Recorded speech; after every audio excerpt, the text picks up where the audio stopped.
Vengo dalla provincia di Bari. Quanti concorsi hai già fatto come questo? Questo è il terzo concorso che sto per frequentare. È il primo concorso per me, in assoluto. Da dove viene? Sono campana, città di Napoli. Provincia di Messina. Da Messina. Ah, anche lei sta ripassando. Sì, sto ripassando per ora io, legislazione sanitaria. Quanti concorsi ha già fatto di questo tipo?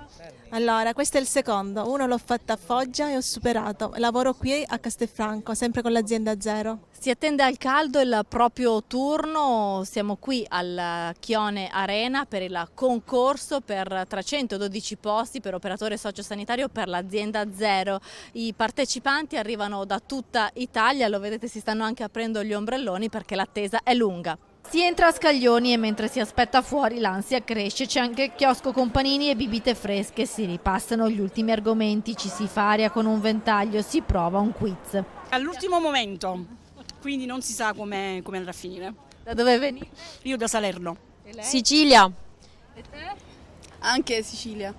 Insomma, 12.000 persone per 300 posti, avete un po' di paura. Un pochino. A che quota siete arrivati di concorsi? Io ne ho fatti con questo 7. Ce la sta ripassando. Beh, sto ripassando un po' i parametri vitali per adesso. I 312 posti da operatore sociosanitario del concorso indetto da Azienda Zero sono ambitissimi e riguardano diverse sedi venete. I candidati però dovevano esprimere una sola azienda per la quale concorrere.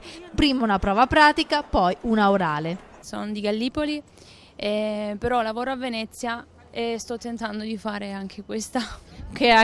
A che numero sei arrivata di concorso? Ma no, ho perso il conto. Ho neanche 30 anni, però ho perso il conto. Per me è il primo. È il primo, ma non mi arrendo, ce la farò. Crepi.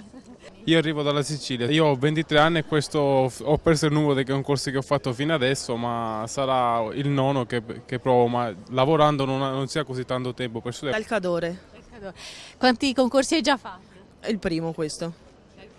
Hai un po' di timore perché ci sono... Sinceramente no, va come va, se siamo fortunati passiamo, altrimenti purtroppo qui vedete quanti siamo. C'è anche chi non è qui per il concorso ma semplicemente come supporter. Abbiamo accompagnato mia moglie e lui sua moglie. Da dove venite? Io sono campano, lui è pugliese.